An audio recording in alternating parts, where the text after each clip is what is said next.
every day. Their struggle is our struggle. The heroic acts of youth of 1976 uprising against apartheid demonstrated that no force can defeat people who are united in the fight for their land, wealth, families, freedom, and their survival.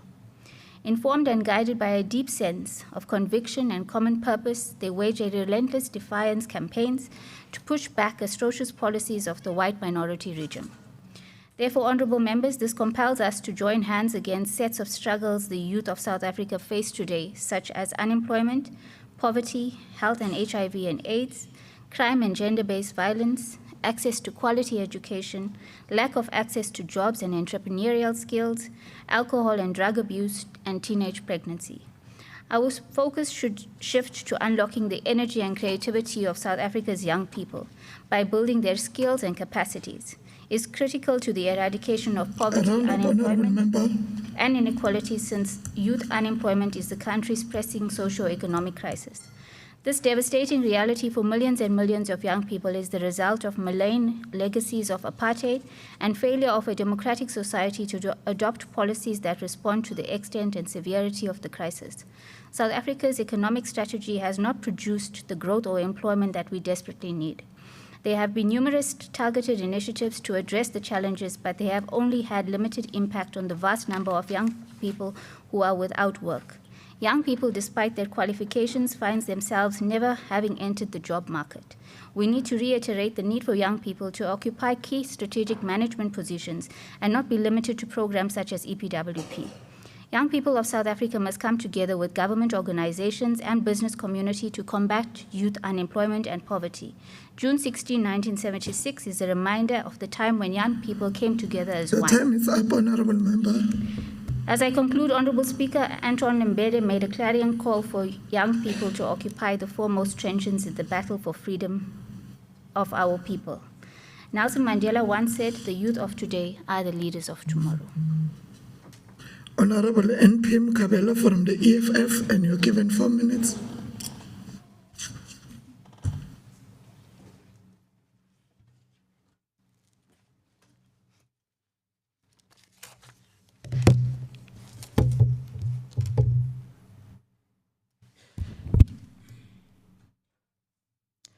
Thank you, Honorable Speaker.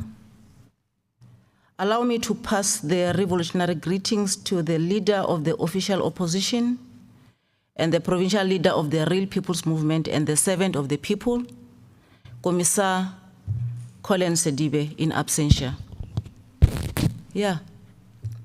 Through his visionary leadership, the EFF in Mpumalanga is recording an influx and enjoying the support of young people within our ranks. Honorable Speaker, there's a code that says a country that does not invest in young people does not have a future. It is for this reason, Madam Speaker, that I began my speech by acknowledging the only people's leader I know who is passionate about young people, because he knows that the future of this country is in the hands of the youth.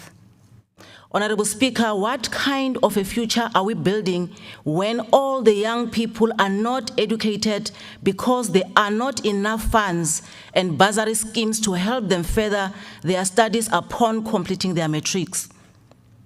What kind of a future are we building if about 3/4 of our young people are unemployed and living in abject poverty as we speak? What kind of a country and future are we building if all young people are hooked on drugs and substance abuse due to lack of recreational facilities in their communities? Honorable Speaker, some 47 years ago, young peace-loving black who yearning for a better country and a bright future were brutally murdered in their own homeland by uninvited settlers. Honorable Speaker, I know we all know the story of what happened, and I wish not to bore you with the details of what you already know. My intention and the message I want to drive home today, and all of us do so, is to draw some comparison between what happened in 1976 during the height of apartheid regime and what is happening today during modern day democracy under the leadership of the ANC. During the apartheid era, South Africa was the most unequal country on the planet Earth. Today, under the democracy, South Africa is still the most unequal country on the earth. Under apartheid system, tertiary education was most expensive and meant to accommodate the privileged minority. Today, under the democratic dispensation, tertiary education fees are still expensive and financial aids and bursary schemes reserved for those who are connected, and those are few. During the apartheid period, black people were targeted and killed like flies by the state security agencies. Today, under democracy, black people are still targeted and killed like flies. The Marikana massacre is one example that comes to mind. In 1976, black people were jobless and living beyond poverty lines. In 2023, young people are still jobless and dying in poverty. During the apartheid era, there were no recreational facilities for black communities. Today, under democracy, young people are turning to drugs and substance abuse because there are no recreational facilities in their communities. Under apartheid, black people were living in shacks and driven away from fertile lands to make space for the settlers. Honorable Speaker, today, under the democracy again, shacks and squatter camps have tripled, the land still in the hands of the settlers who stole it from our forefathers. What then does all of those tell us? The answer is simple. This tells us that we are still not free. We may not be in chains, but we're certainly not free. I am happy that youth of today are independent and capable. Young people are vibrant and robust. Young people have proven to rise up to the occasion, taken control of charge of every situation, and impact the course of history. I thank you, but I was not done. I will call upon the Honorable Jesse Shongwe from the ANC, and you're given 4 minutes.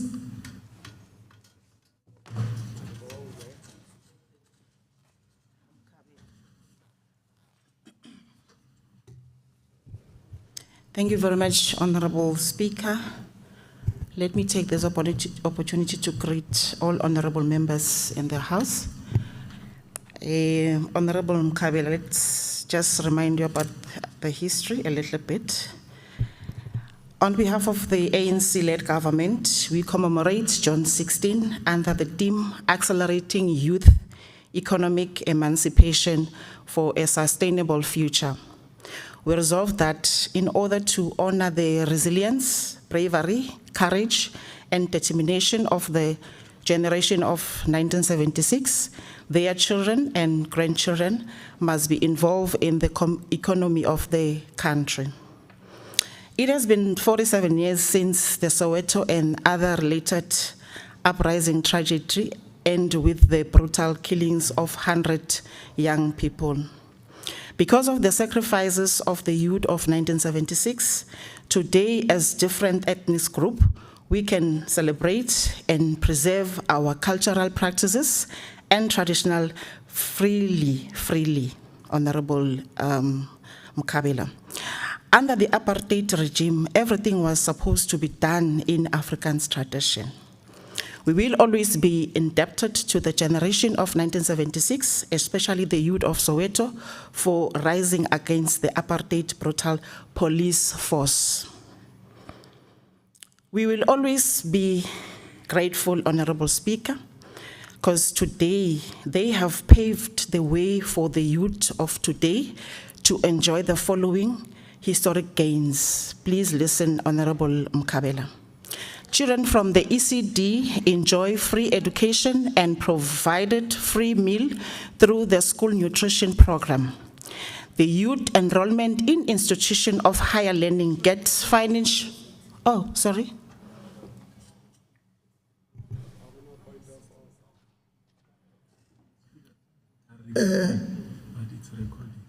Okay.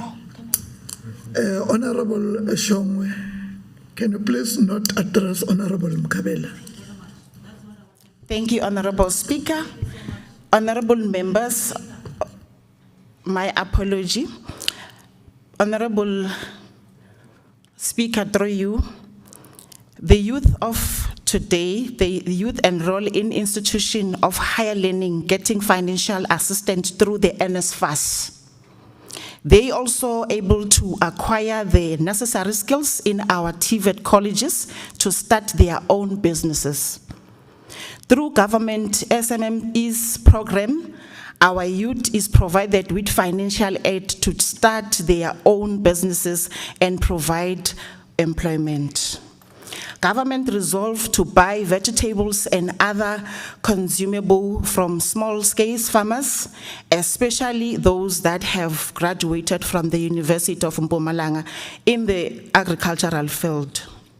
Honorable Speaker, President Ramaphosa introduced the Presidential Youth Employment Intervention, and it has drawn more young people into the economy.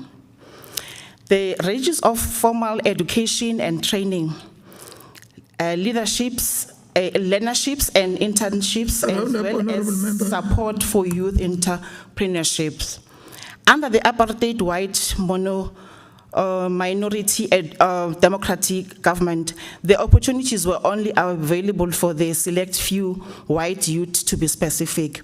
The NC-led government leads all-inclusive government that does not discriminate, and that means the ANC could be given an opportunity to also govern basiphathe baqhubeke nokusiphatha iANC ngoba ayikhethi futhi yenta sure ukuthi wonke umuntu uyathola tinsita. Honorable Speaker, thank you. I will now call upon Honorable R.J. Sithole from the Democratic Alliance, and you are given 3 minutes.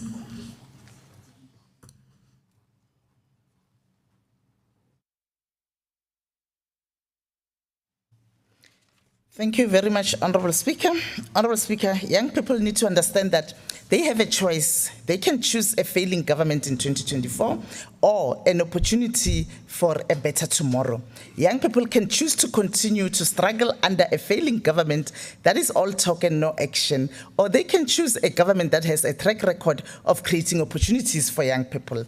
The damage inflicted on young people by ANC-led government is enormous and will have long-lasting effects. The ANC has successfully and systematically created a lost generation in our youth. Honorable Speaker, putting a plaster on a bleeding wound and hoping for the best is not going to work. Actions will always speak louder than words. The ANC is obsessed with dividing young people along racial lines in order to retain power.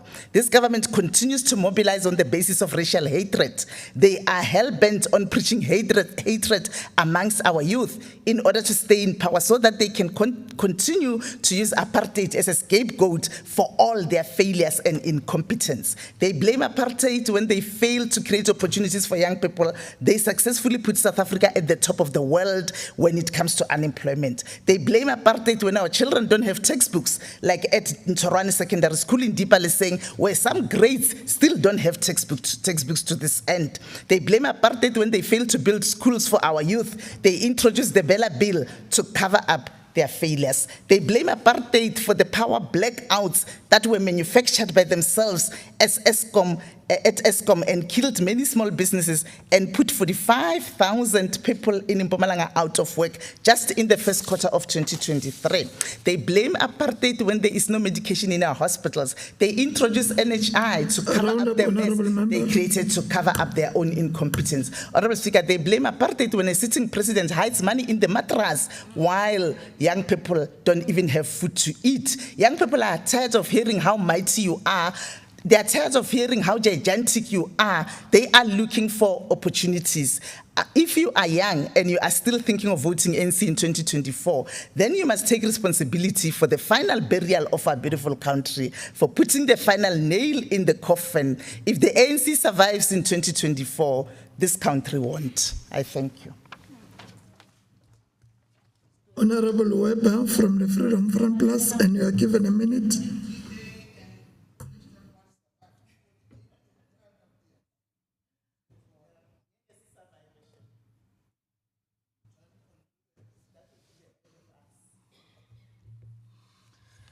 Madam Speaker, I will not dwell on issues of the past because we can't fix the past, but we can build a better future. Madam Speaker, the question is, what must we do? What must we do as elderly people? Thina esingabadala funa ukuthi izingane zethu sifundise ukuthi bangacabangi ukuthi baye phambili funa ukuthi bakhangele. Izingane zethu siboyifundise ukuthi bayimelele, zimelele, zenze zibonele zona. Izingane zethu siboyifundise ukuthi zihloniphe umthetho. Izingane zethu sifuna ukuthi sifundise umlando. Ingane zethu funa ukuthi sifundise ukuthi masifuna ukuthi siya phambili, sonke funa ukuthi sibambisane. Izandla ziyagezana. Ngiyabonga, Madam Speaker.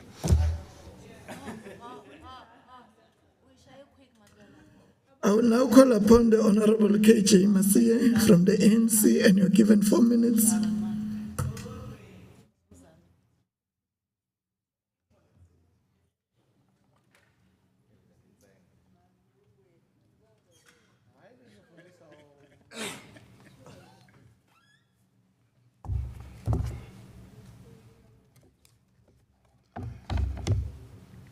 Thank you, Honorable Madam Speaker. Greetings to members of the Mpumalanga Legislature. Let me predicate, Honorable Speaker, my debate by quoting Elder Farrakhan to remind the Honorable Stolle that Elder Farrakhan once bemoaned that the one who oppressed you will never give or surrender power voluntarily unto you. Undoubtedly, Honorable Speaker, the 16 June 1976 was a major turning point in South African history. The protest by Soweto school children on that day marked the end of submissive on the part of the black population of South Africa and the beginning of a new militancy in the struggle against apartheid. Notably, the 1976 generation inspired our democratic constitution to enforce strict human rights law that prohibit racism, oppression, and discrimination. Madam Speaker, I'm sure you will agree history is only as good as it elevates us to an understanding of where we come from, where we are, and what we can bequeath to posterity. As we look to the future, we should bear in mind that it was this principle of accepting diversity of our struggle that allowed the ANC to grow in stature. The ANC intellectual, quote-unquote, Alan Madolwane, there were many individuals that play a role, but to the state, the simple fact that the formation of the ANC was a result of the people's experience and the leader were responding to people's demand. The accumulation history disparities sprung from many decades of apartheid rule. Historically concern regarding the social, economic and political question resulting from colonial and apartheid policy stood still bound. Madam Speaker, youth marginalization are historically and human design. The African National Congress is alive to the reality to accelerate effort to provide bulk economic and social infrastructure in the depressed part of our province, including the rural areas and township. Madam Speaker, as I conclude, the ANC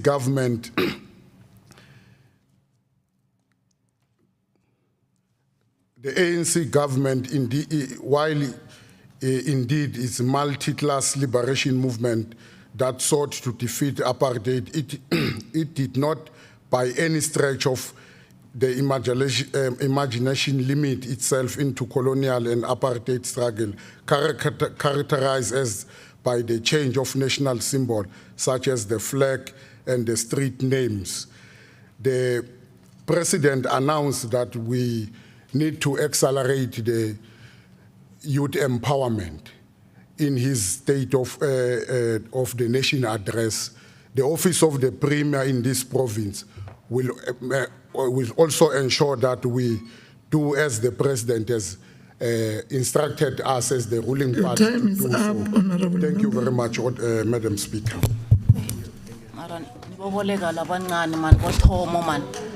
That concludes the snap debate on Youth Day.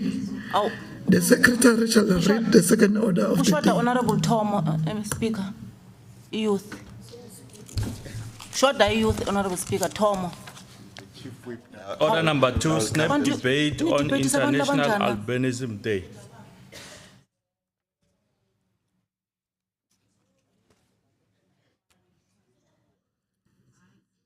I have a speakers list in front of me. I will now call upon the Honorable P.T. Shongwe from the ANC, and you're given 4 minutes.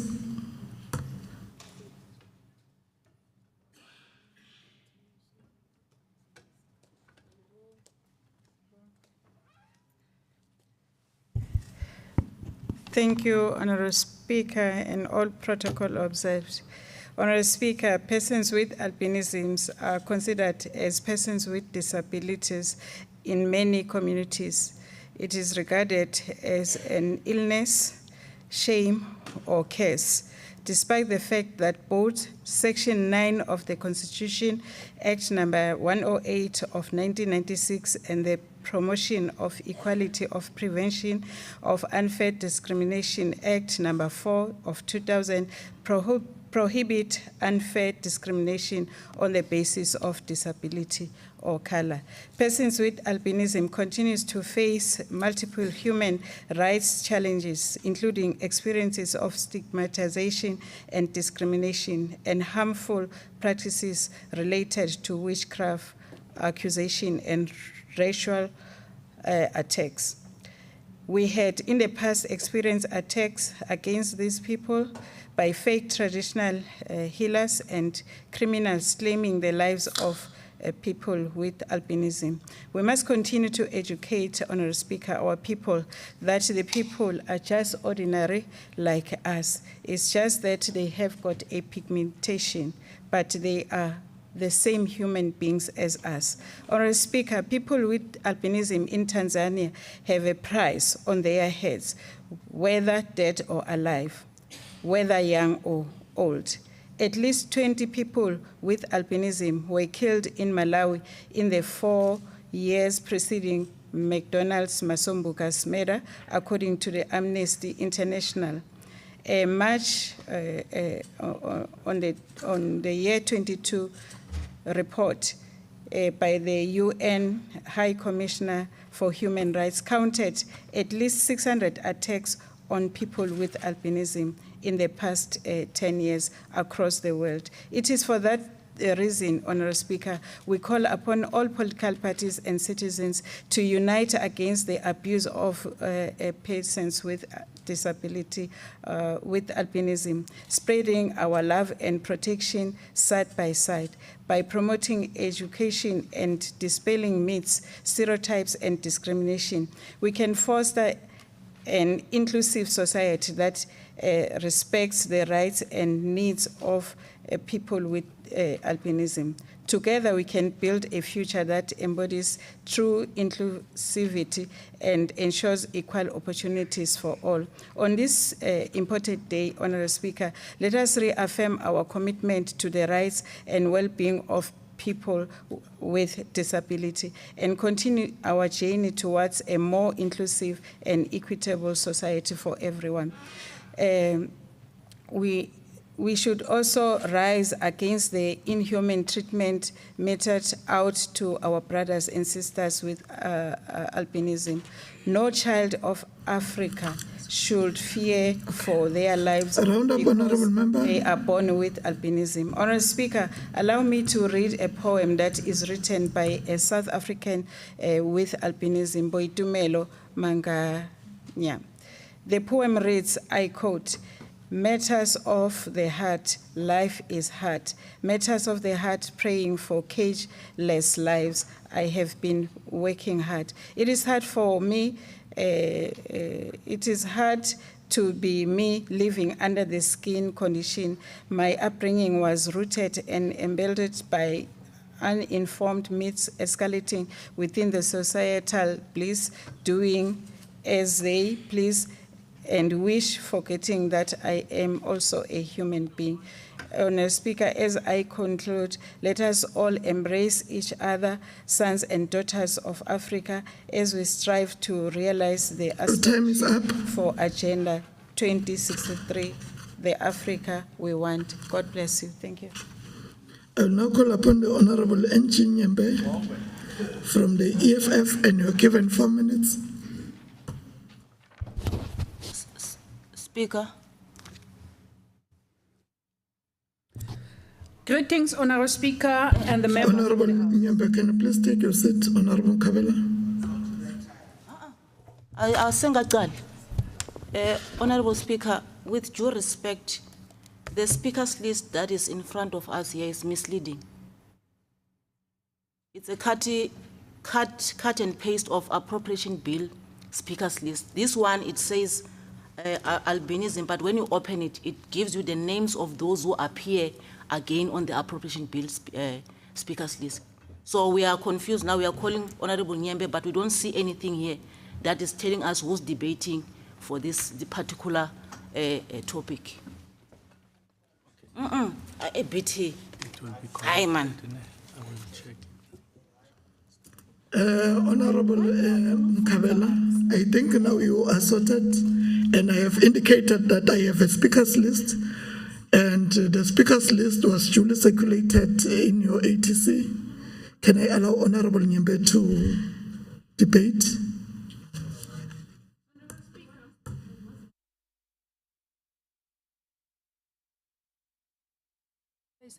Oh, okay.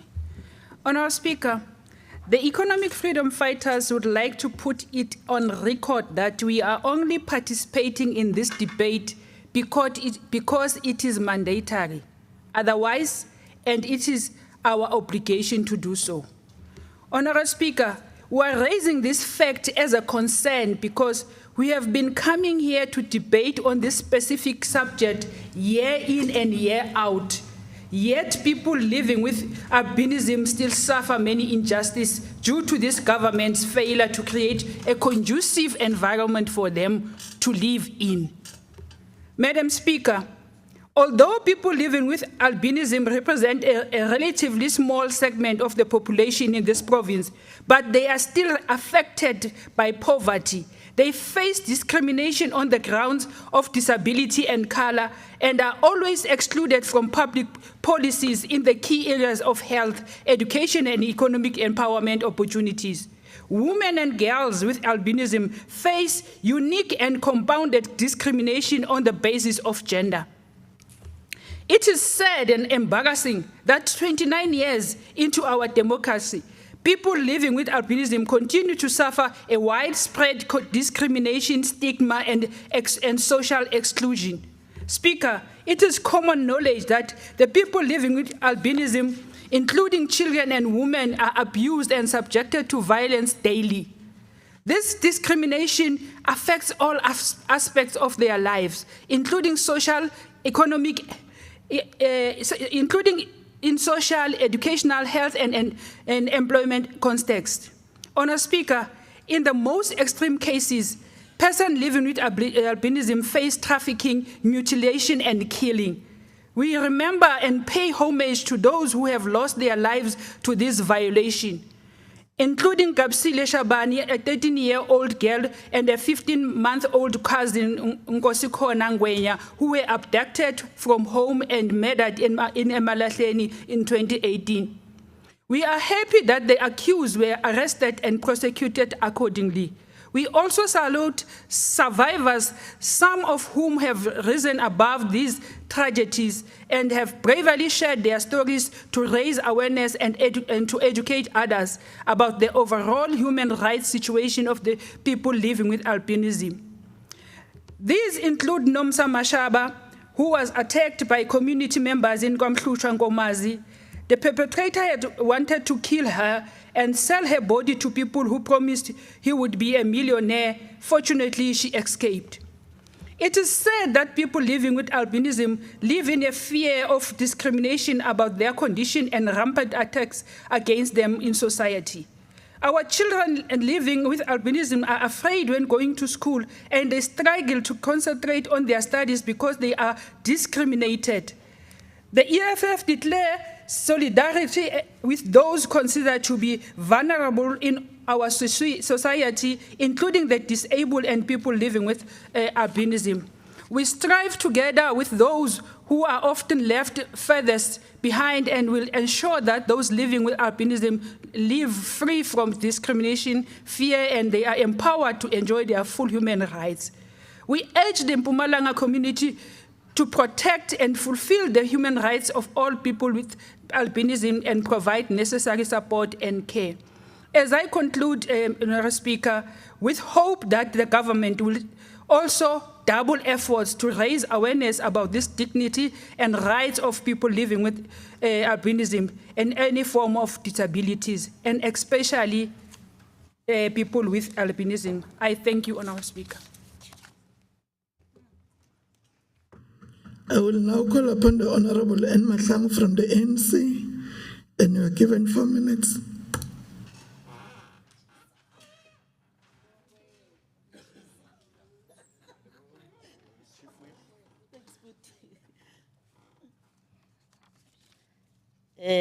Ngiyakubingelela somlomo nendlu yesishayamthetho. Today we are afforded a rare opportunity to make reflections in this very crucial SNAP debate on International Albinism Day under the theme Inclusion is Strength, which builds on from last year's theme of ensuring the inclusion of the voices of persons with this albinism in all spheres of life. The essence of the theme is itself a call for all of us not to support people living with albinism as a mere act of charity or humanitarian feelings, but for society as a whole to see them as part of humanity whom we are bound together as a human race to care for them and ensure that their rights, including the right to dignity, is treated like any other living human being. I draw attention to this House to specifically vulnerable children living with the albinism from working class families, especially in rural communities, where these children are likely to face bullying, prejudice, and even violence because of stereotype based on their coloring. Madam Speaker, in the African continent, including our country and province, several reports have been received to the effect that a number of people with albinism, a majority of them children, have been killed, mutilated, or otherwise attacked in at least 25 African countries because of the belief that their body part confer magical powers. More cases remain undocumented because of the isolation of the victims, the secrecy surrounding ritual practices, and indifference. Shockingly, such crimes have been seldom investigated or prosecuted. We fully agree with the statement by the UN Secretary General Special Representative on Violence Against Children, Madam Marta Santos, said the lives of children with albinism are surrounded by marginalization, discrimination, prejudice, superstitions, and misconceptions simply because of their genetic condition and because they look different.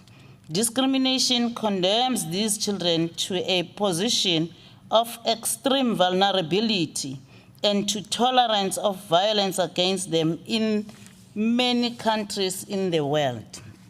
Additionally, the common lack of melanin pigment in hair, skin, and eyes causes their vulnerability to sun exposure, which can lead to skin cancer and severe visual impairment. Failure to accommodate this visual impairment as well as mockery and abuse may force these children living with albinism to drop out of school. Compounded by widespread social rejection, this can result in unemployment, isolation, and lifelong poverty. We must welcome the fact that recently discrimination and violence against individuals with albinism have been highlighted by the Geneva-based UN Human Rights Council and the African Commission of Human and People's Rights, as well as by the High Commissioner's Office. Madam Speaker, and lead all aspects of society towards full inclusion at all social life of society. Our ANC-led provincial government has demonstrated the level of commitment to full inclusion, as we are proud to have a Director General, one of the best and one of the most qualified civil servant, being a person living with albinism. We all call upon aspect of society to follow that demonstration level of leadership. I thank you. I will now call upon the Honorable R.J. Sithole from the Democratic Alliance, and you are given 3 minutes. Thank you, Honourable Speaker. I stand before you proudly representing the Democratic Alliance as we debate International Albinism Day. It is very difficult to speak about albinism if you are not directly involved or affected. The challenges and fears faced by parents and their children living with albinism are enormous. The sad part is that human beings pose a much greater threat for people living with albinism than any other threat that they may face. People living with albinism live in constant fear of their fellow human beings because they kill them because they believe that they carry supernatural powers. They rape them because they believe that having sex with a person living with albinism cures HIV/AIDS. These barbaric practices are still there to this day. People stigmatize and discriminate against them. Often the isolation and stigma comes from their colleagues and sometimes even adults, including name-calling and mockery and exclusion from certain community activities. Honourable Speaker, let this not be a year after year debate that just ends in a debate. Let us introduce education programs for the general public regarding albinism. People living with albinism are just like everyone else. When they look in the mirror, they see themselves as human beings on their way to greatness. And as people, we must also see them in what they see, because the way we treat them, it makes them feel like they are less of a human being. We must see them for who they are, men and women, boys and girls on their way to greatness. I thank you.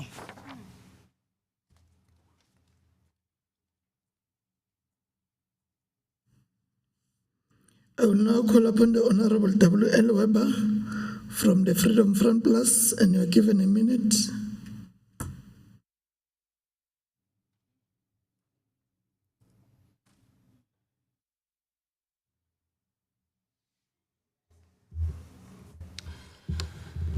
Madam Speaker, people living with albinism are born like that.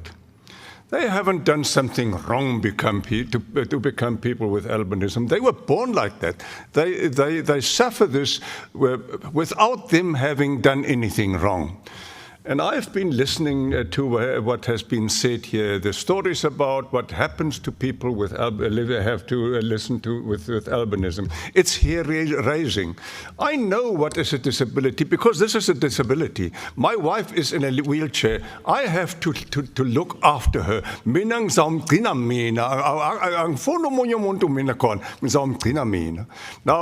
we must do justice to these people. Justice because they haven't done anything wrong. Yes, in this case, justice is not a matter of judgment. It's absolute. Absolute to the point where I say justice and should the heavens fall. I thank you. I will now call upon the Honorable P.P. Shiba from the ANC, and you're given 4 minutes.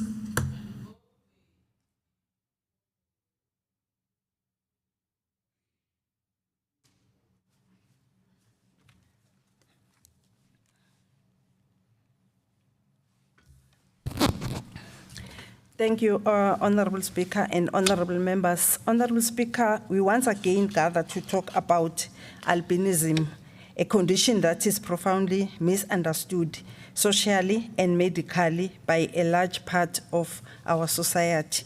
Uqinisile Honorable Weber uma athi bazalwe bangelo hlobo abalilo.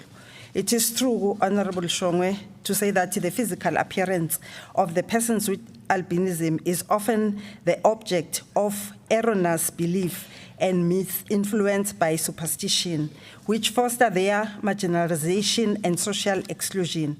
This unavoidably leads to various forms of stigma and discrimination. The forms of discrimination faced by persons with albinism are interrelated.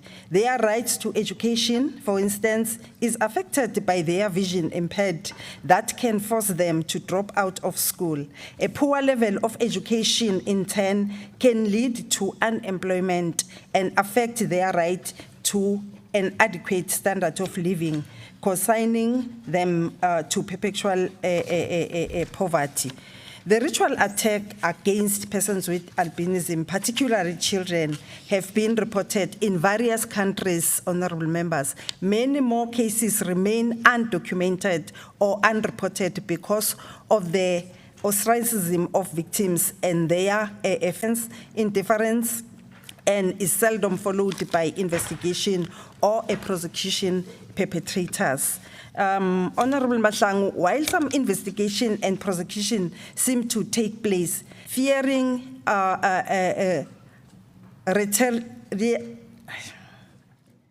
retaliatory attacks or further stigmatization without effective and affordable access to justice, persons with albinism cannot claim their right and contest the human rights violation to which they are subjected. However, Honorable Speaker, since June 2014, when the International Albinism Awareness Day was proclaimed by the United Nations, Human Rights Council and the African Commission on Human and People's Rights, a significant amount of work has been covered in addressing the plight of people with a disability.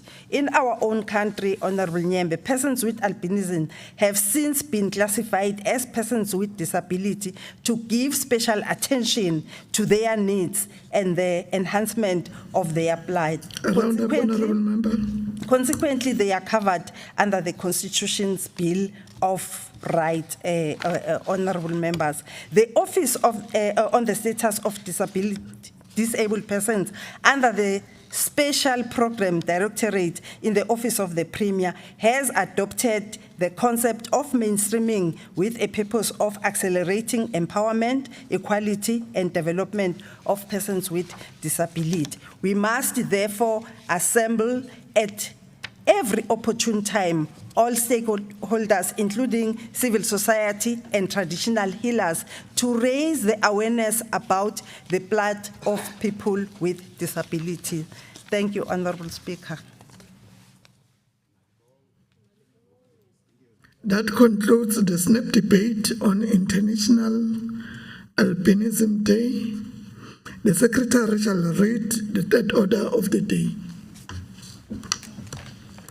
Order number 3, consideration and debate of a report of the Portfolio Committee on Premier's Office, Finance, Economic Development and Tourism on the Mpumalanga Appropriation Bill, B2 of 2023. Second reading, Mpumalanga Appropriation Bill, B2 of 2023. I now call upon the chairperson of the Portfolio Committee on Premier's Office, Finance, Economic Development and Tourism, Honorable T.S. Tomo, to table the report on the Mpumalanga Appropriation Bill 2023.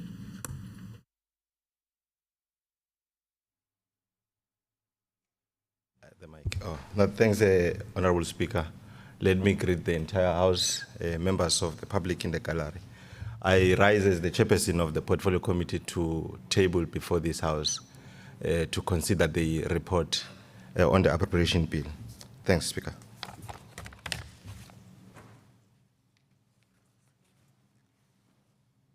I have a speakers list in front of me.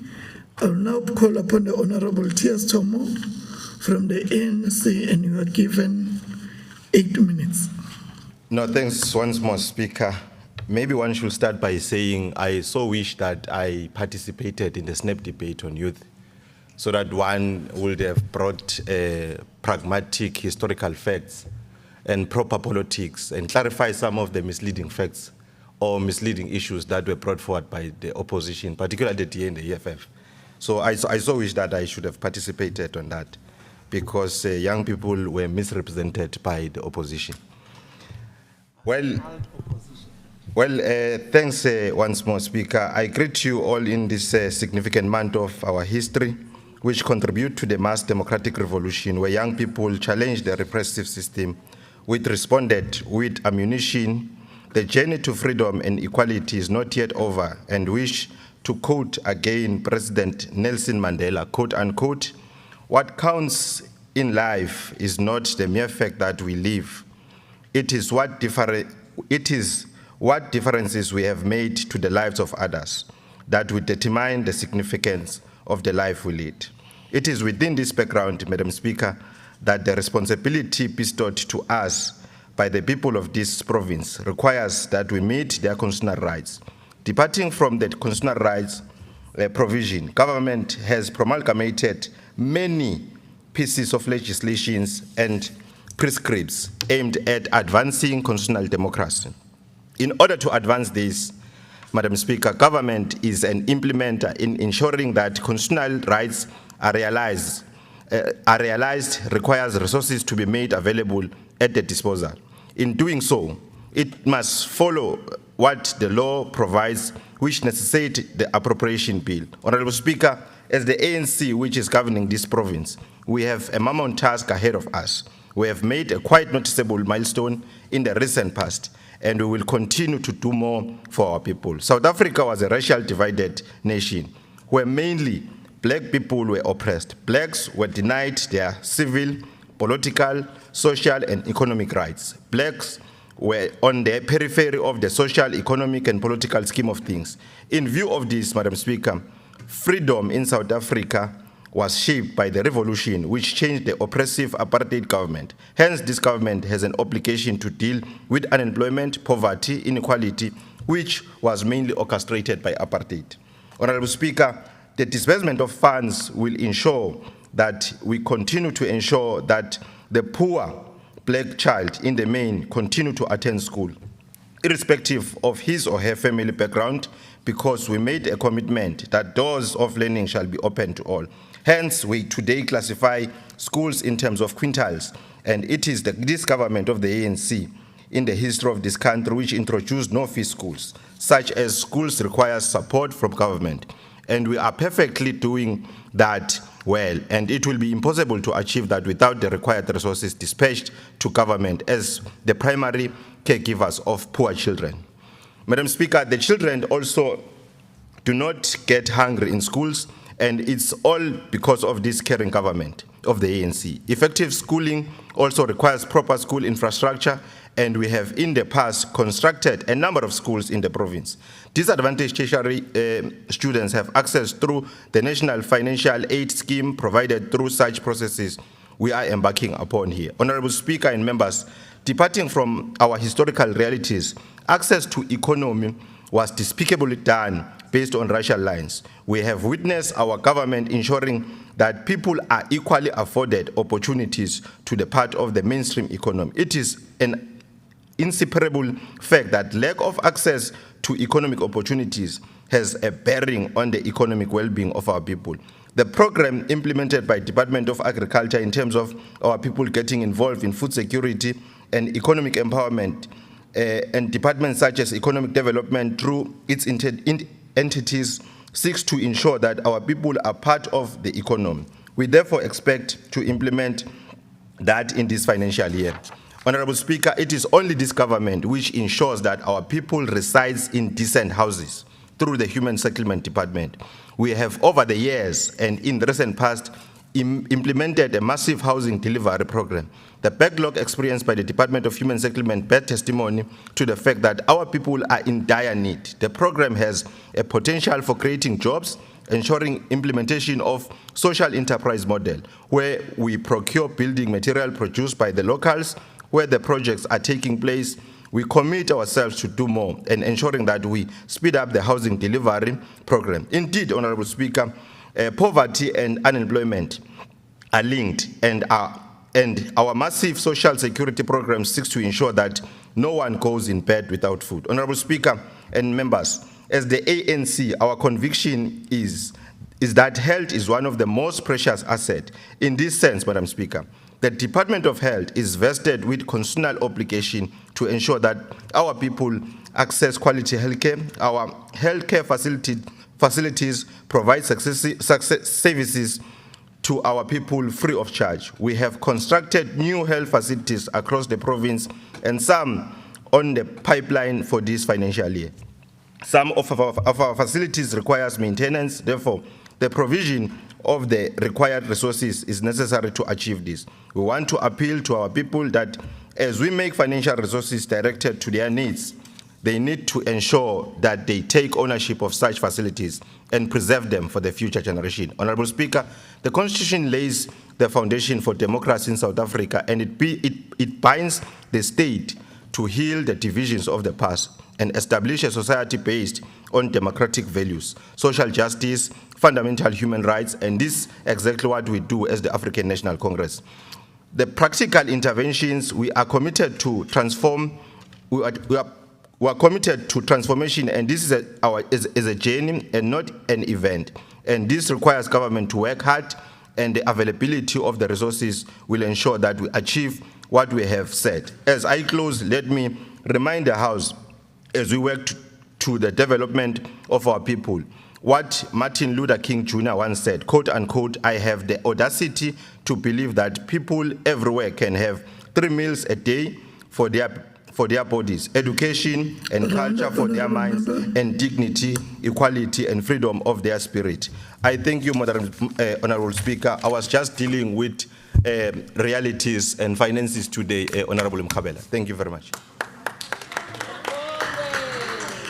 I will now call upon the Honorable Malachi from the EFF, and you are given 8 minutes. Appropriation bill.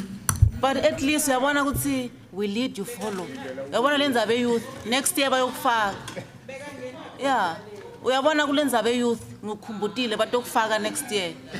Honorable members, let me remind you about the rules of the House. The conduct in the House, it's a Rule 34, subsection 2. Every member desiring to speak must stand while addressing the presiding officer, unless he or she is unable to do so due to his or her disability.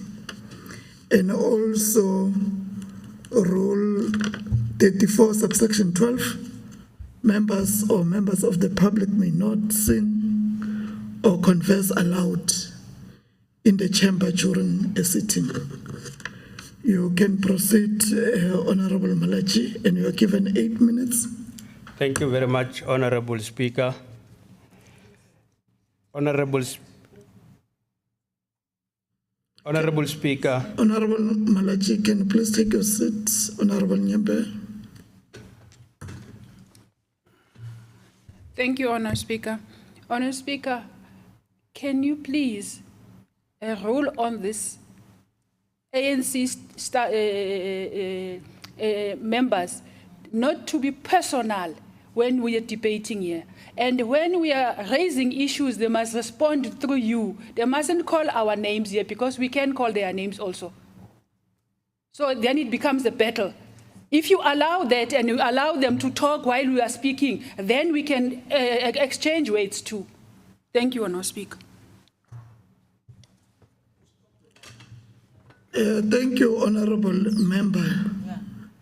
I have read the rules and also remind you, Honorable Members, about Rule 37, subsection 1. A member may not interrupt another member while speaking, except to put a question to such a member or call attention to a point of order, a question of privilege, the presence of non-members on the floor of the House.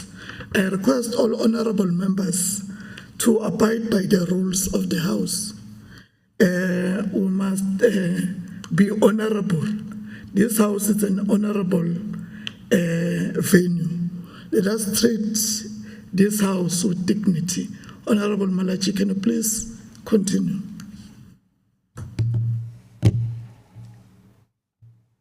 Thank you, Honorable Speaker. Honorable Speaker, we note with concern the 58 billion budget to be appropriated for the 2023-2024 financial year. Year in and out, public funds are withdrawn, but our people are still suffering under this government. Honorable Speaker, what are the funds being utilized for when we still do not have proper critical institution? We are worried about the negligence, overspending and mismanagement of funds resulting in completion of numerous projects, including Mkondo Boarding School. Hospitals and clinics are not provided with the necessary tools, medicine, and equipment in order to function effectively and provide healthcare services. What is even worse, Honorable Speaker, healthcare workers are attacked in a clinic, hospitals. We have even exhausted the debate on the safety of patients and healthcare workers in the healthcare facilities. Healthcare facilities are still not operating 24 hours, Honorable Speaker. Our people have traveled long distances in order to access healthcare service because there are no clinics in all the wards. Critical projects are not considered because you are overspending on projects that require variation orders because of negligence. Honorable Speaker, we mentioned to the House that schools in the province are not in good condition and must be upgraded in order to promote effective teaching and learning. Not so long, a classroom ceiling collapsed on learners in Dumelani Primary School in Tembisile municipality. People were forced to rapidly gather their belongings and exit the classroom for their own safety. Honorable Speaker, we note with concern the Iconic Police Station was burned down in 2020 and the burned building has not been repaired. The station is operating from the police barracks. It has been 3 years now since the building burned, but still has not been rehabilitated. Honorable Speaker, the less said about the issue, the better, because as the thing stands, we do not know whether we are in the state of disaster or not, or what intervention and relief measures are going to be implemented. Clearly, these are people benefiting from department funds, while our schools, clinics, and all critical institutions remain poor at the verge of total collapse. This is an insult to the people of the province who are still longing for decent service delivery. As I conclude, Madam Speaker, allow me to say that the EFF rejected the Mpumalanga appropriation bill simply because it is not true reflection and representation of public facility, institution, and the needs of people of the province. I thank you. I will now call upon the Honorable N. Iklope from the ANC, and you are given 8 minutes.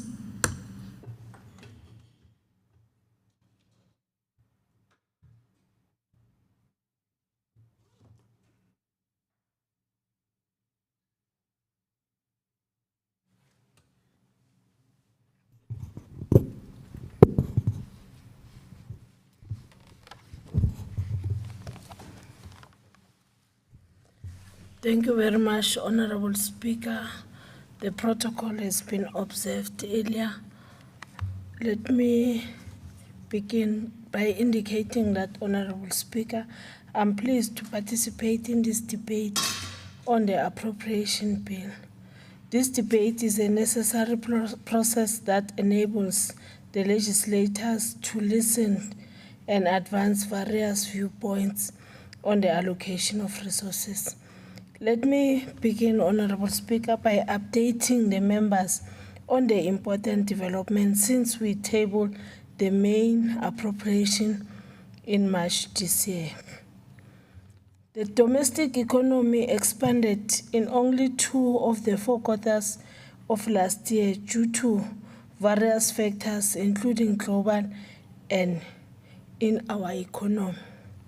The country's real gross domestic product, the GDP, figures increased by 0.4% in the first quarter of the 2023, following the 1.1% reduction in the last quarter of the 2022. This has been attributed mainly to growth in the supply side of the manufacturing and finance sector. There was some relief in the consumer price index. According to the Statistics SA, the headline consumer inflation cooled for the second consecutive month from 6.8% in April to 6.3% in May 2023. Honorable Speaker, despite these positive developments, the low domestic growth propelled by load shedding, weaker commodity prices and other external factors continues to affect the overall government's social and economic development programs.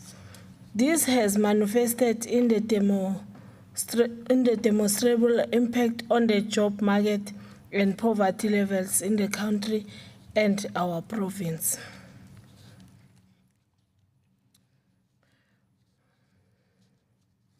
Honorable Speaker, we appreciate the issues that members raised and mainly which were highlighted during the public hearings on the appropriation in the last couple of days. Let me appreciate the issues in particular raised by Honorable Tomo in reminding us the contribution that we have made, the social contribution that we have made to our people in the province. The 2023 provincial budget demonstrates in many ways this commitment. The Mpumalanga budget votes presented in the past 2 weeks also underlined our determination to implement programs focused on creating prospect and for economic growth. The provincial budget also emphasized the importance of protecting the vulnerable through increased social spending, as we indicated, Honorable Tomo, and of the Executive Council on various platforms since the beginning of this financial year. In addition, Parliament passed the ESCOM debt relief bill on Wednesday. The bill is part of the broader plan to address the financial and operational challenges faced by ESCOM. Importantly, it is also a significant step towards addressing the financial challenges faced by municipalities, and we have started assisting municipalities in benefiting from the incentivized municipal debt relief, Honorable Speaker. The 2023 appropriation bill also recognized the central of infrastructure delivery in the overall program of the improving the economic and social well-being of the citizens of the province. Accordingly, Honorable Speaker, we have increased the consolidated infrastructure allocation from 4.854 billion of the 2022-2023 adjusted budget to 6.77 billion in the current financial year. So it's not true that there's nothing happening in terms of the infrastructure. We can also highlight that an additional 2.5 billion was provided over the MTEF to cover wage increases in the compensation of employees. More work still needs to be done to ensure the full coverage of the cost implication in the budget. Honorable Speaker, we remain focused on building robust, efficient, effective institutions and fostering accountability throughout the administration. The provincial government will continue to implement measures to realize efficient spending and improve own revenue collection to stretch the value of every rand spent. Part of these measures is to continuously improve internal capacity to support department to realize efficiencies in spending, including cost-effective infrastructure delivery in the province. We will continue to monitor spending and advise on cost efficiency measures to ensure that programs are delivered within budget. One of the powerful ways to ensure accelerated transformation is to use the provincial budget as an instrument for growth and development. The new preferential procurement regulation 2022 that came into effect in January 2023 provide an opportunity to advance the developmental and transformation agenda of the province. We are determined to ensure that the Premier's call for departments to set aside at least 30% to spend on provincial procurement of goods and services. Honorable on goods and services for youth, women, and people with disability is realized. We will work, Honorable Speaker, close administration. Let me therefore commend the approval of this appropriation bill by this Honorable House. Thank you very much, Honorable Speaker. I will now call upon the Honorable R.J. Sitole from the Democratic Alliance, and you are given 6 minutes. Please be orderly. Thank you, Honorable Speaker. Yes, I have been battered by the power blackouts caused by the Eskom crisis. This is reflected in the slope as per the latest quarterly labor force survey. Honorable Speaker, the DA welcomes the decision by the legislature to host more Taking Legislature to the People programs, especially in its current form, where bread and butter issues raised by communities are followed through. TLP gives insight into the actual issues on the ground, and it provides a platform for communities to enter. Quality healthcare and education has been severely harmed for the 2023-2024 financial year. The Department of Education found the allocated budget for the 2023-24 financial year as insufficient. This will have a negative impact on the learner-teacher study material, which we know is critical. The Department of Public Works, Roads and Transport's shortfall will further delay the stalled Mkondo boarding school and the Parliamentary Village projects. The shortfall for the Department of Community Safety, Security and Liaison will affect the deployment of traffic officials during the festive season, as the committee noted that the department will soon deplete its budget. The Department of Health shortfall will further affect programs like emergency medical services and provincial hospital services. Honorable Speaker, these services form the core of our mandates. Noting this, how do we move on whilst we know that there is a heightened possibility that more children will not get textbooks, that our health facilities are going to deteriorate further, and that we will not be able to run an effective festive road safety campaign, all because the budgets are insufficient. There is no money. In addition to the above, I find it concerning to note that the Office of the Premier, Department of Agriculture, Rural Development, Land and Environmental Affairs, Public Works, Roads and Transport, and Department of Health all had accruals which were not cashed back. Honorable Speaker, as I conclude, I believe that in order to grow our provincial economy, we must secure investor confidence by investing in our poor infrastructure, by dealing with the increasing crime, and we must find long-term solutions to this current blackouts due to Eskom crisis. We must ensure that the insufficient budgets, as reported by the majority of the departments, does not affect service delivery. And lastly, we must deal with the issue of accruals as non-cash backed once they take because they take away from the department's budget. I thank you. I will now call upon the Honorable W.L. Welber from the Freedom Front Plus, and you are given 4 minutes.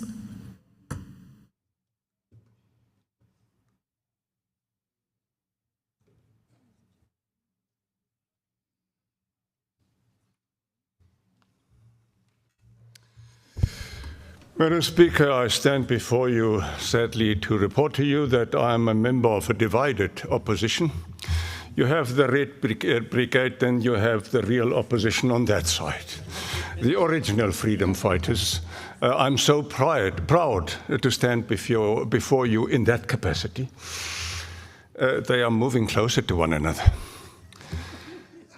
Madam Speaker, I urge the governing party to listen to me, because I can prove that I was prepared to listen to the governing party when the Honourable MEC for Health, for Education, told me that I am being paid to oppose. I'm being paid to oppose. I was prepared to listen to that. The problem I have is a futile exercise. It's a futile exercise. If I oppose everything that the governing party suggests and proposes, is it going to make any contribution to the well-being of our province? No, it will not. What then is my function?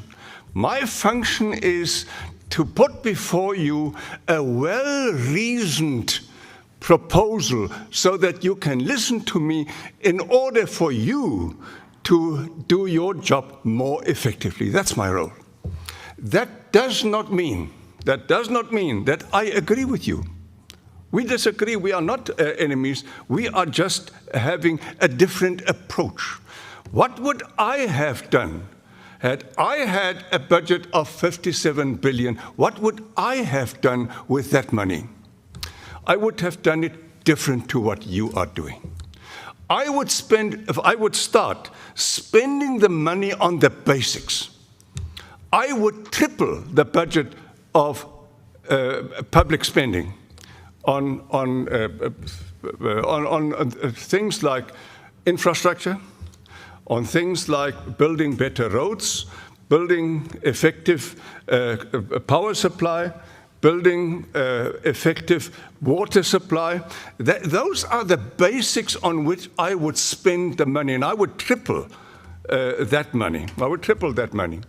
Then if I have got funds left over, then I would spend that money on the things that are nice to do. But it's much more important, if we want to have a flourishing society, if we want to have a rich and a prosperous Mpumalanga, then we must make it possible for those who are job creators to flourish. We must provide them the basics so that they can perform. And thereafter, only thereafter, to spend the money on the nice things to do. I thank you, Madam Speaker. I will now call upon the Honourable F.M. Lombo from the ANC, and you're given 10 minutes. Speaker. Honourable Mlombo, can you please take your seat? Honourable Mkabela. Speaker, again, I'm rising on the matter that I raised before. The speaker's list that is here is not according to how you call these honorable members. And we spoke about, I raised it before, and then now it's again, this is another thing. This is misleading us. We must get exactly what is happening, not vice versa. Thank you. Honourable Mkabela, as whips of the different political parties, you are advising the office of the Speaker. And on your Speaker's list, MCC Dibe was part of the debate and he's not present. You advise that Honourable Malachi will debate. And on the ANC side, I was advised by the Chief Whip of the majority party that Honourable Hlophe will be number 3 and Honourable Mlombo will be number 6. I take your advice as the whips of the parties. Honourable Mlombo, can you please? Honourable Speaker, thank you very much. Honourable Speaker, we are happy to be part of this debate. And as part of the participants in this debate, I want to raise 5 items or 5 issues with regards to this Mpumalanga Appropriation Bill for 2023-2024. The first issue that I want to raise regarding this bill is that the African National Congress supports this bill. We support it because it reflects the priorities of the governing party and it reflects the priorities of the ANC as a political organization. We support it because it reflects the aspirations and the expectations of the people of Mpumalanga. We support it because when we did the public hearings at Dr. Kapixlika Isakaseme in the Hertsibande region, we got an overwhelming support from the people of this province supporting this bill because it reflects their aspirations. We support it because when we did the public hearing in Hlubugani at the Bushbuck Ridge municipality, we received an overwhelming support from the people of this province because they believe that this bill reflects their aspirations. We support it because when we did the public participation or the public hearing in Nkangala district at the Adelaide Tambo Hall in the Mhluzi location, we received an overwhelming support from the people of this province. Hence, we say with confidence that this bill, its content, represented the expectations of the people of this province. But also, as the members of the Portfolio Committee, we have done our fiduciary responsibility by ensuring that in the process of processing this bill, we engage each and every department to ensure that we have thorough engagement on their targeted priorities, so that their targeted priorities should respond to the economic challenges that are facing our province. We engage them in order to ensure and re-emphasize to them that we need to ensure that there is good corporate governance, especially when it comes to enforcing good financial management. But we wanted also them to share with us in terms of the allocation of funds and the prioritization of funds. It is against that background, Honorable Speaker, that before we could come here and debate, we needed to ensure that that rigorous process with the HODs, with the CEOs, with the CFOs, it does take place. But as part of our fiduciary responsibility, I think we must make a commitment as members of the Portfolio Committee responsible for processing this bill, that we will ensure all of us as opposition parties together that these monies are used to build quality infrastructure. We will ensure that these monies are used to ensure that there is increased service delivery to our people. We want to put it on record that we will not accept any variation orders because most of the department who appeared before us indicated that they have planned accordingly for the usage of those monies. We will not accept, as Honorable Sithole have indicated, that there would be much spikes. Departments will be expected to use this money accordingly each and every quarter. You don't wait for the last quarter and then you just dump the monies. We will not allow that. We will not allow that there must be return of monies to both the provincial treasury or the national treasury. We will ensure that on quarterly basis, we keep department accountable to the 25% per quarter expenditure on the usage of these monies. But we have employed, we have emphasized to departments when we met with them that there will have to be consequence management where there has been misuse of monies. There has to be consequence management, and we will follow up on that to ensure that there is consequence management. But most importantly, these monies are meant to ensure that there is a creation of job. It is against that background that, Honorable Speaker, if you have looked carefully at this budget, it prioritizes 4 departments. The first department is the Department of Education, which received the 24 billion. We will make sure that this department, it uses this money to improve the early childhood responsibility. It uses this money to build more schools. It uses this money to employ more teachers because there is a cry with regards to the lack of teachers. But it also should use this money to ensure that it provides enough scholar transport to our people.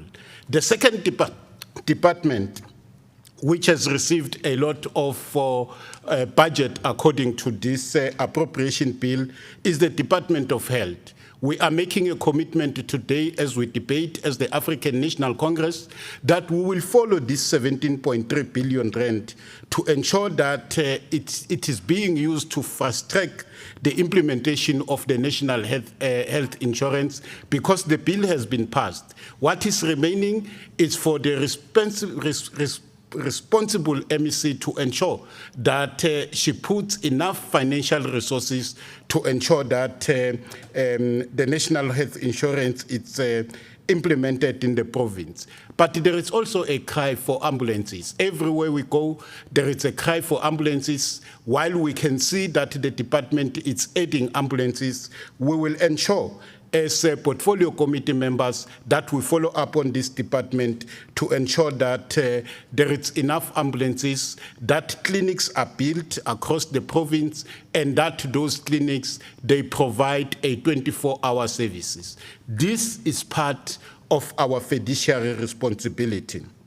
But also, we will ensure that the Department of Human Settlement, because when we went across the province, when we crossed the province, people were complaining about RDP houses, people were complaining about service stands, people were complaining about the fact that the middle class is not being catered for.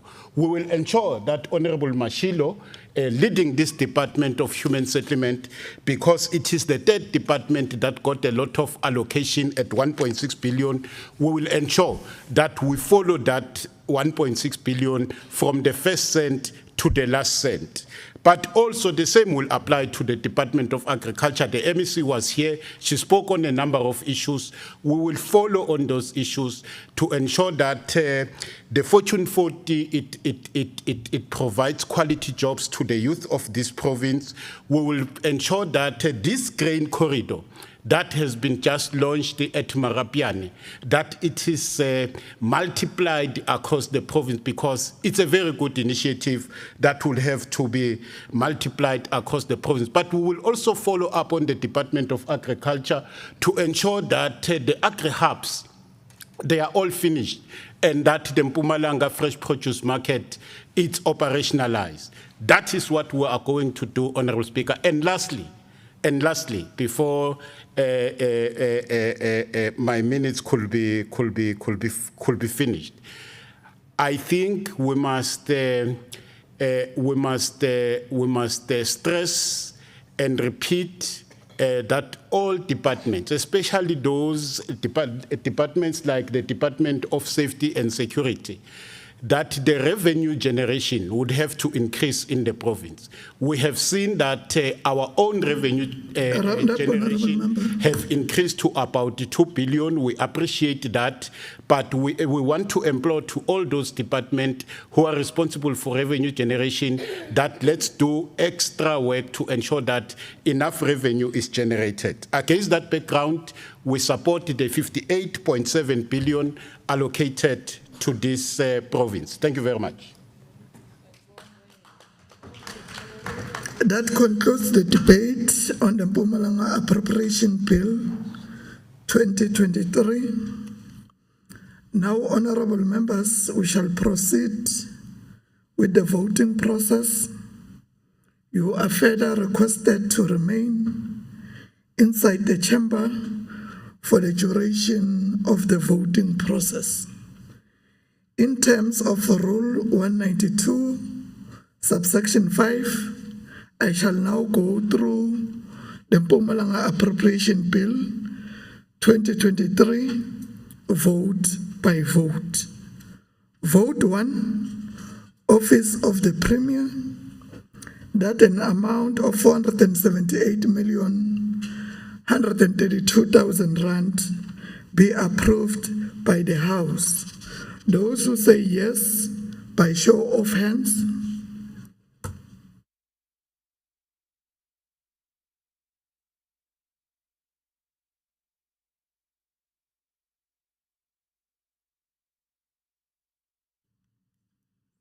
Thank you. Vote 166,000 rand to be approved by the House. Those who say yes, by show of hands. Thank you. Vote 3, Provincial Treasury, that an amount of 590 million. Thank you. Those who say no, by show of hands. Vote 4, Department of Cooperative Governance and Tradition, by the House. Those who say yes, by show of hands.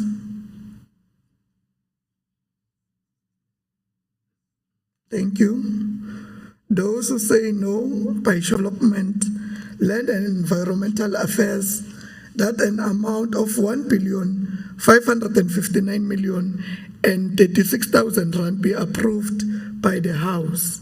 Those who say yes, by show of hands.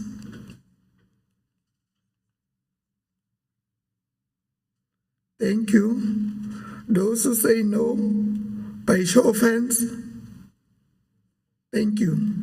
Vote 6, Department of Economic Development and Tourism, that an amount of 1,470,405,000 rand be approved by the House. Those who say yes, by show of hands.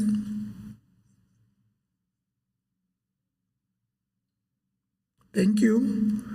Those who say no, by show of hands. Thank you. Vote 7, Department of Education, that an amount of 24,920,784,000 rand be approved by the House. Those who say yes, by show of hands.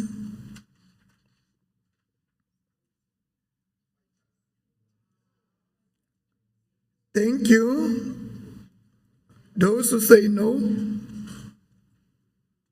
Vote 8, Department of Public Works, Roads and Transport, that an amount of 5,466,783,000 rand be approved by the House. Those who say yes, by show of hands.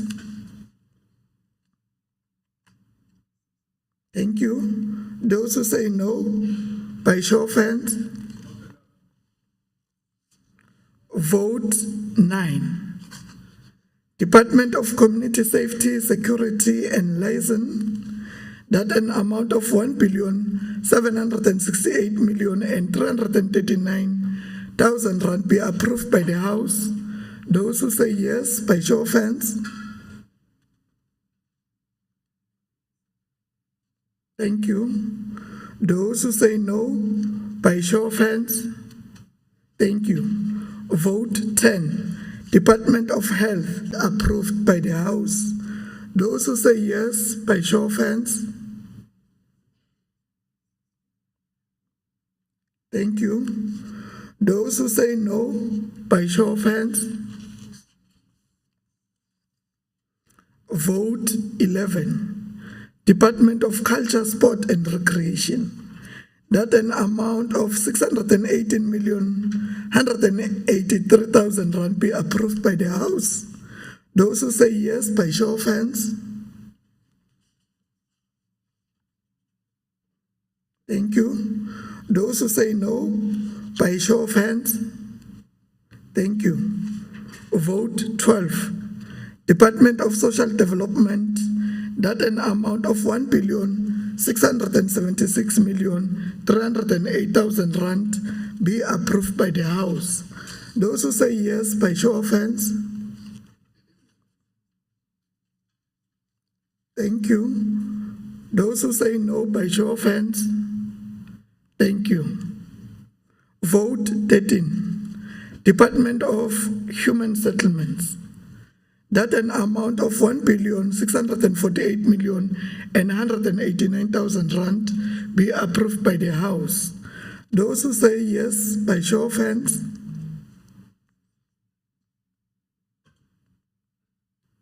Thank you. Those who say no, by show of hands. Now the question before the House is whether the sum of 58,707,881,000 rand be appropriated for the requirements of the Mpumalanga province for the financial year 2023-2024. Are we agreed to do so? Agreed. Yes, so agreed. Furthermore, do you agree to adopt the report of the Portfolio Committee on Premise Office Finance, Economic Development and Tourism on Mpumalanga Appropriation Bill 2023 as tabled by Honorable T.S. Tomo? Agreed to? Agreed. As so agreed. The Secretary shall read the fourth order of the day. Third reading, short title, Mpumalanga Appropriation Act of 2023. The Secretary shall read the fifth order of the day. Order number 5, consideration of reports of the Portfolio Committee on Agriculture, Rural Development, Land and Environmental Affairs. 5.1, fourth quarterly performance report for the 2022-23 financial year, Department of Agriculture, Rural Development, Land and Environmental Affairs. 5.2, oversight visit conducted at Tembisi Lehani Local Municipality in Kwaggafontein, Fortune 40 on 11 May 2023, Department of Agriculture, Rural Development, Land and Environmental Affairs. I now call upon the chairperson of the Portfolio Committee on Agriculture, Rural Development, Land and Environmental Affairs, Honorable K.J. Massey, to table these reports. Thank you, Honorable Speaker. I rise on behalf of the Portfolio Committee to urge the House to support the report as presented, all of them as presented. Thank you, Honorable Speaker. I am informed that there is no debate on these reports. Now the question before the House is whether we agree to adopt the reports as tabled by Honorable Masia. Agreed to? Agreed. As so agreed. The Secretary shall read the sixth order of the day. Order number 6, consideration of reports of the Portfolio Committee on Public Works, Roads and Transport, Community Safety, Security and Liaison. 6.1, fourth quarterly performance report for the 2022-23 financial year, Department of Community Safety, Security and Liaison. 6.2, oversight visit held at Tembisi Lehani Local Municipality, Nkangala District on 11 May 2023 at Kwamhlanga Police Station, Department of Community Safety, Security and Liaison. 6.3, fourth quarterly performance report for the 2022-23 financial year, Department of Public Works. 6.4, oversight visit held at Tembisile Hani Local Municipality in Nkangala District on 11 May 2023, Road D567 Mloto Village, Department of Public Works, Roads and Transport. I now call upon the chairperson of the Portfolio Committee on Public Works, Roads and Transport, Community Safety, Security and Liaison, Honorable N. Mahlangu, to table this. I am informed that there is no debate on these reports. Now the question before the House is whether we agree to adopt the reports as tabled by Honorable Mahlangu. Fourth quarterly point 2, oversight visit held at the Paliseng Local Municipality in Bupilong Stimulation Center on 11 May 2023, Department of Social Development. 7.3, fourth quarterly performance report for the 2022-23 financial year, Department of Health. 7.4, oversight visit conducted at Butleng CHC, Wheatbank Hospital and Medical Depot, 25 and 26 April 2023, Department of Health.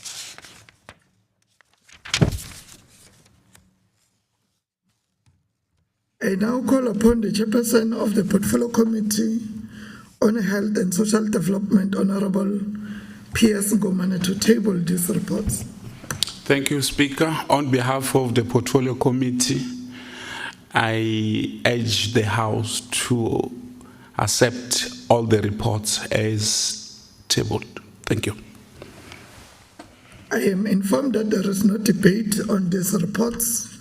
Now the question before the House is whether we agree to adopt these reports as tabled by Honorable Ngomane. Agreed to? As so agreed. The Secretary shall read the 8th order of the day. Order number 8, consideration of reports of the Portfolio Committee on Premier's Office, Finance, Economic Development and Tourism. 8.1, fourth quarterly performance report for the 2022-23 financial year, Office of the Premier. 8.2, fourth quarterly performance report for the 2022-23 financial year, Provincial Treasury. 8.3, fourth quarterly performance report for the 2022-23 financial year, Department of Economic Development and Tourism. 8.4, fourth quarterly performance report for the 2022-23 financial year, Mpumalanga Economic Growth Agency. 8.5, fourth quarterly performance report for the 2022-23 financial year, Mpumalanga Economic Regulator. 8.6, fourth quarterly performance report for the 2022-23 financial year, Mpumalanga Tourism and Parks Agency. 8.7, oversight visit conducted at the Kenneth Mabena Production, Clear Screen Media in Tembisile Hani Local Municipality, Nkangala District on 11 May 2023, Mpumalanga Economic Growth Agency. 8.8, oversight visit conducted at City of Mbombela Local Municipality in Nhlanzeni District on 23 March 2023 at Mtetomusha Nature Reserve, Mpumalanga Tourism Parks Agency. I now call upon the chairperson of the Portfolio Committee on Premier's Office, Finance, Economic Development and Tourism, Honorable T.S. Tomo, to table these reports. No, thank you very much, Speaker. I rise to table before this House the reports as read by the Secretary before this House for consideration and adoption. Thank you very much. I am able by Honorable Tomo. Agreed to? As so agreed. The Secretary shall read the 9th order of the day. Order number 9, consideration of reports of the Portfolio Committee on Education, Culture, Sport and Recreation. 9.1, fourth quarterly performance report for the 2023 financial year, Department of Education. 9.2, Fourth quarterly performance report for the 2023 financial year, Mpumalanga Regional Training Trust. 9.3, fourth quarterly performance report for the 2022-23 financial year, Department of Culture, Sport and Recreation. 9.4, oversight visit conducted at Ntorwane Secondary School at the Paliseng Local Municipality in Gertsbande District on 11 May 2023, Department of Education.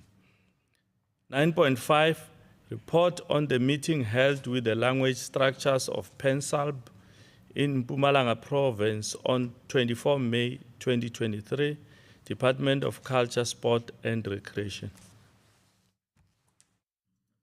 We have received an apology for the Honorable GP Mashiko, and Honorable F.M. Lombo will stand in for the Portfolio Committee, and I will now call upon the Honorable F.M. Lombo to table the reports of the Portfolio Committee on Education, Culture, Sport and Recreation. Thank you very much, Honorable Speaker. I rise to table the report as presented for consideration by this August House. Thank you. I am informed that there is no debate on these reports. Now the question before the House is whether we agree to adopt the reports as tabled by Honorable F.M. Lombo. Agreed to? So agreed. The Secretary shall read the 10th order of the day. Order number 10, consideration of reports of the Portfolio Committee on Human Settlements, Cooperative Governance and Traditional Affairs. 10.1, fourth quarterly performance report for the 2022-23 financial year, Department of Human Settlements. 10.2, fourth quarterly performance report for the 2022-23 financial year, Department of Cooperative Governance and Traditional Affairs. 10.3, oversight visit conducted at Gertsbande District on 11 May 2023, Department of Cooperative Governance and Traditional Affairs. I now call upon the Chairperson of the Portfolio Committee on Human Settlement, Cooperative Governance and Traditional Affairs, Honorable Jesus Shongwa, to table the reports. Ngibonge somlomo. Ngisukuma nokucela indlu yeshayamthetho ukuthi ivume lama report njengaloko afundziwe. Ngiyabonga. I am informed that there is no debate on these reports. Now the question before the House is whether we agree to adopt the reports as tabled by Honorable Jesus Shongwe. Agreed to? As so agreed. Let me take this opportunity and acknowledge the students from the Tshwane University of Technology, the Mbombela campus, which are present on our sitting. Thank you very much for attending this sitting. That brings us to the end of today's business. The House is adjourned until further notice.